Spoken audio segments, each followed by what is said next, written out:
Cileger hari tagong ditakol tanda tarung dimulai. Gua nama sang kuda-kuda dina jeru segagak nyakar mangsa. Astama anu mimitian nyerang hari tete. Lalu ngahayuk bang baraan ngala kena puh cerin si Oman. Oman hari tengah gilekan awak na kebelah kain caplos hari tengah kan angin. Astama hari tete nyusul tepusku serangan anu kedua jeung saterusna. Lengan jeung sukuna hari tete sing blesur ngala kana dada jeung sinan si Oman. Si Oman kulak-kilak nyingkan serang musuhna. Gila bos. Astama terus hari tete ngarangsetku serangan anu ngabahayakeun. Astama hari tete luncat berejeng nyejek kana dada lawan. Kalayang yuk cepet. Kena pisan kana dada si Oman. Kubrag Oman hari tete dibebet. Kancang hari tete udang di berejeng ambek ngahegak. Berejeng ambekan ngahegak. Berhari tete nonton teh nyatana babaturan surak. Sabab tarung teh rama pisan. Tudujing odu hari tete lalajo menikeun kadaria pisan. Astama ngerasa menang angin sabab serangan anak guna kana sasaran. Sabraut nyerang deku serangan anu leuwih cepet. Oman sadar lawan ngagunakeun jurus-jurus ampuhna. Sakuat tenaga ngapandung kana panerajang musuhna. Yuk gedug deus.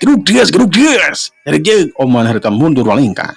Dengan Oman anu dipake ngapendung panerajang Astama asa komper. Dari kitu Astama harita ngabubat babitkeun suguna. Hari teh kena pisan kana dada jeung puceurna si Oman. Yuk jebrot celebet. Kalayang si Oman harita kaluar tina panggung kubrag hareupeun babaturanana. Baturan si Oman hari teh langsung dulungan dipayang ka tempat anu lega. Astama ngacungkan dua leungeunna tanda sugama bisa ngelehkeun si Oman. Oman ngaku kana kahebatan Astama. Teu ieu ambek sadar kana diri yen ieu mah ngan saukur latihan kanuragan. Okare teh si Kodir cumarita. Urang lanjutkeun bae kana tarung anu kadua. Nyatana si Musa ngalawanan si Omen. Ayo naik ke panggung. Nu dipanggil buru-buru naik kana panggung teu musila oge geus pancu nangtung dina panggung. Cileger goong ditakol. Sabrut harita Musa narajang. Beureup anu buleut teu nyamar kana careham si Umin. Gilek harita teu keblake ceplos serangan si Musa teu ngeplos. Siet suku Musa harita nyapu kana suku si Umin. Culung kalayang, curalit. Umin harita koprol berejeng nyejekeun sukuna kana sirah si Musa. Hayuk cebrot. Engak harita teh Musa ngalengak. Gatu gancang harita teh mancuhkeun di tangtunganana berjeng masang kuda-kuda. Umin harita teh ngagunakeun jurus segagak hanewak hayam. Leungeunna jadi kuat, nyakalanan teh lir ibarat gegep bae. Ari Musa ngagunakeun jurus jeblag pikeun ngelehkeun si Umin. Sabrut Umin harita nyerang, leungeunna geus siap dek newak leungeun Musa. Tapi Musa oge lain lawan anu bisa dianggap remeh. Kancang ngageblikeun awakna harita. Lalu karena dina ilmu jeblag harita awak Umin ngacangkang ngalayang kaluaran ti panggung. Yuk cedak kubrag harita teh. Awak Umin liban lebah karasana nyeri tur wirang. Raku babaturanana. Ari Musa terus harengku hormat ka guruna ka Aki Maranggi jeung ka penonton alias ka babaturanana. Tarung saterusna nyatana si Mimin ngalawanan si Ici harita. Sapadana goong ditakol harita sabrut Ici teh nyerang terus loncat ngajejek kana dada si Mimin harita. Ningali panerajang kitu si Ici, Mimin tetep pancuh dina tangtuanana barejeng mapak kana jejekan Ici ku pereup anu buleut. Hiuk kalayang, hiuk dudas. Kubrag Ici ragrag kana panggung sabab tenggelam Mimin teh kajeda nyerina kana sukuna. Mimin teu micen kasempatan harita teh terus ngajuralitkeun awakna ka hareup. Terus harita teh nenggeulan beungeut si Mimin. Culung culalit hayuk jebrot. Usek we si Ici teh harita teh kapaehan. Beungeut Ici harita beureum tina irungna kaluar geti anu loba. Mimin harita teh ngeureunkeun seranganna sabab musuh geus teu walakaya.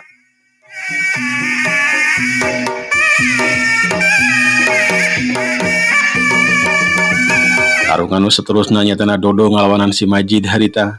Sabrut Majid nyerang dina dek nyepak harita teh kana suku si Dodo. Dodo harita loncat najong kana sirah si Majid. Hilek plos. Kalayang hiuk cedak kena pisan kana sirah si Majid. Kalayong Majid di harita teh ngakalayong kasih si buru-buru hanahan ku leungeun katuhuna terus nangtung pancuh dina jurusna. Si Majid teu nyangka yen si Dodo teu bisa ngayeunan kemampuan dirina, sok padahal Dodo mah masih kene anyar keneh diajar silatna. Si Majid harita nyalurkeun tenaga lapis kana leungeun katahuna. Dodo ngarti dina eta kaayaan. Majid geus santarung tutumburan. Ulesap, Majid harita nyerang berjeng nonjokkeun leungeun katahuna kana dada Dodo. Dodo geus sarua harita nyalurkeun tenaga lapis kana leungeun katahuna. Dua kekuatan harita teu bisa dicegah deui, teu bisa dibendung deui. Teu bisa disangkahan deui harita. Dua kekuatan banter kaliwatan dua pereupna masing-masing. Hiu geruk das. Letak. Cenah harita surat tulang anu potong. Sajong jenaan mah duanana tetep pancuh masih dina leungeun anu diadu. Majid harita nyarenge seuri sabab ceuk angkeuanan. Ceuk angkeuan manehanana mah tulang anu potong teh nyatana tulang Dodo. Sok pada alina nyana mah tulang leungeun Majid anu potong. Dodo harita teh Dodo anu mimiti harita teh ngalesotkeun leungeunna. Akibatna si Majid harita ngagoak sabab leungeunna harita teh ngaplek tina sikuna. Aduh, nyeri pisan aduh, tulungan mah bapak. Kubrag si Majid harita teh roboh terus kapaehan. Sararea anu nyaksian asa teu percaya bisa kitu sabab Dodo teh budak kamari sore anu elmona teh masih keneh handap. Tapi dina buktina mah geuninganan Dodo teh hasil ngerehkeun lawanna.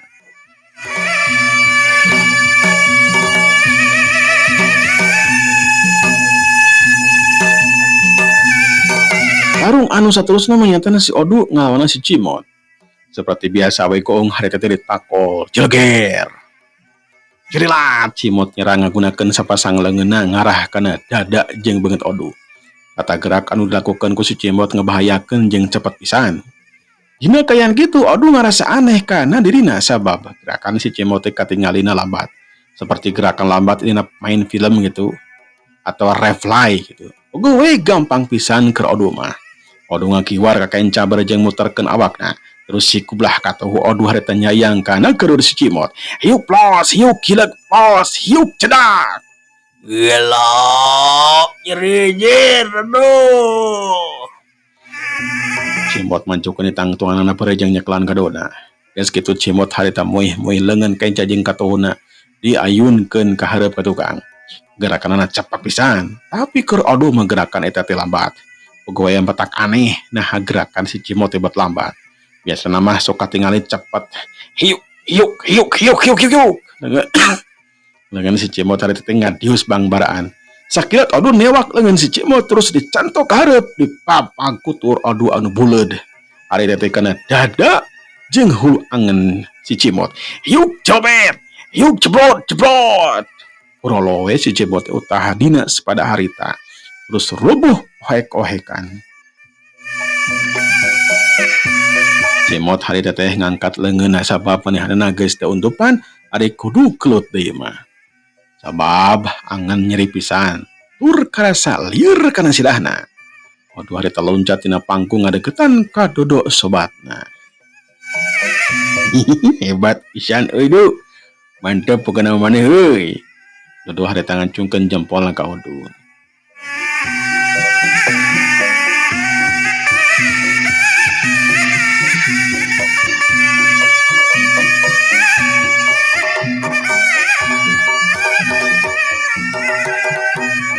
Sugri para wargi urang deui kesujutan carita.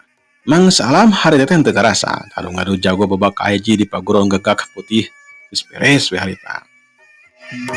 Si Kodir harita teh naik ka panggung ngumumkeun saha wae anu bakal ngadu kakuatan dina paesukanna. Anu kusim kuring dipikah hormat pangaresahapun guru sareng rerencangan saperjuangan anu bakal tandang dinten enjing nyatana Astam ngalawanan Musa, Mimin ngalawanan Manda, Dodo ngalawanan Rendi, Deni ngalawanan Odu, sareng anu terakhir nama Asep ngalawanan Dedi. Aku margi kitu mohon dipersiapkan segala rupinanya. Assalamualaikum warahmatullahi wabarakatuh. Sararea eta teh ngajawab salamna si Kodir.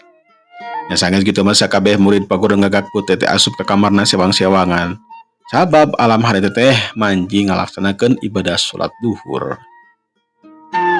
Di tempat sejen oge pada kaum dangu hari teh aya anu keur ngalaksanakeun ngadu jago. Cek bahasa singkatna mah tatanggana lemur nangewer. Aya anu ngalaksanakeun tarung jago. Nu kahijina di paguron jarji sakti anu dipimpin ku Abah Sumpena. Anu kaduana paguron tapak naga anu dipimpin ku Nini Kuncring di lemur Ciharupat. Nu katiluna mah paguron Haur Koneng dipimpin ku Bah Ijot di lemur Citamiang. Nu kaopat namanya tanah paguron Gelap Ngampar dipimpin ku Nini Sumi. Opat paguron sarua ngayakeun ngadu jago. Jadi aya 5 paguron ti golongan putih anu keur ngadu jago. Tujuan utama mah kaum dangu supaya bisa merangan kejahatan, numpes angkara murka di setiap desa supaya kampung teh aman selilana. Golongan anu hade berarti nyekel kana perintah Allah Ta'ala. Ari golongan goreng nyekel kana jalan iblis jeung setan selilana ngajak kana kagorengan. Kasugri para warga ayeuna orang kocapkeun di sisi lembur nangewer. Ari taya 2 jalma lareumpang susulumputan. Kanu bala sasalingkeran hari teteh. Panumpuni oge hari teteh susulumputan. Sok senajan alam hari teteh beurang eta 2 jalma teh embungan katingali ku jalma sejen. Eureun di dieu we eureun. Aman cikeuna mah di dieu. Cek si Juman hari teteh bari jengkek yuk di handapeun awi. Cocok di dieu lah. Urang nyeun siasat teh dieu ya. Sabab mun teu aya rencana bisi gagal maling wanoja teh Kakang. Itu nate ta jalma teh kek yuk dikikireun si Juman. Eta jalma teh tetela nu kajina mah si Jumad anu kadua namanya tanah si Dadap. Dua dana teh mangrupakeun adi lanceuk sapaguron. Dap, mun bisa maling wanoja anu geulis, mun bisa mangkela penting lah nya. Ayeuna mah anggur urang sare heula we di dieu. Satujuan teu tah? Teu satuju ah. Loba reungit atuh Kang ari sare di dieu mah. Ari sia Dadap pan urang teu jawara mah nya eleh ku reungit. Mikir atuh gerasnya teh. Si Jumad harita muncereng ka si Dadap. Nyoy, aduh piraku tuh nya pecian ku reungit oke mal mampu nyocok ka urang mah komo nyongcong mah modar sekaligus. Ya sanges kitu mah duana hari teteh kalau lerwe di dinya dihanapeun tangkal awi.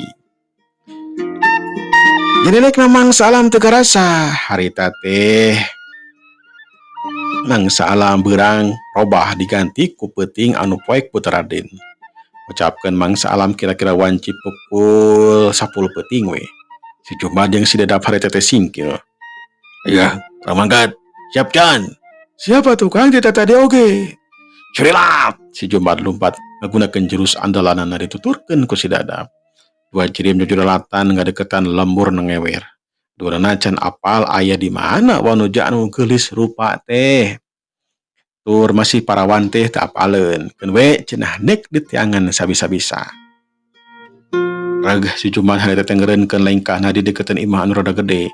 Katingali cempor ke kedipan tandanding anu aya di jero imah teh masih keneh harudang atawa can sarare. Si Dadap hari teh ngartieun si Jumad keur ngedengikeun sora anu aya di jero imah ngagunakeun pangabisana. Aing asup ka imah anu eta teh anu rada gede, si asup ka imah anu gigireunna nya. Siap Kang, siap. Les si Jumad jeung si Dadap teh ngaleungit ngagunakeun jurus halimun. Watekna teu bisa katingali ku batur. Si Jumad jeung si Dadap bisa asup kana liang anu leutik saukuran jarum. Omo anu gede mah. Sela-sela bilik eta imah loba. Carangna oge lumayan lah. Bilik mah sok carang gitu kan. Jadi bebari pikeun si Jumad jeung si Dadap asup ka eta imah. Sat sup si Jumad hari teh asup ka eta imah tina sela-sela bilik. Lila oge geus aya di tengah imah. Kasampak teh aya awewe kolot jeung awewe anu ngora geulis teh. ngobrol we harita teh.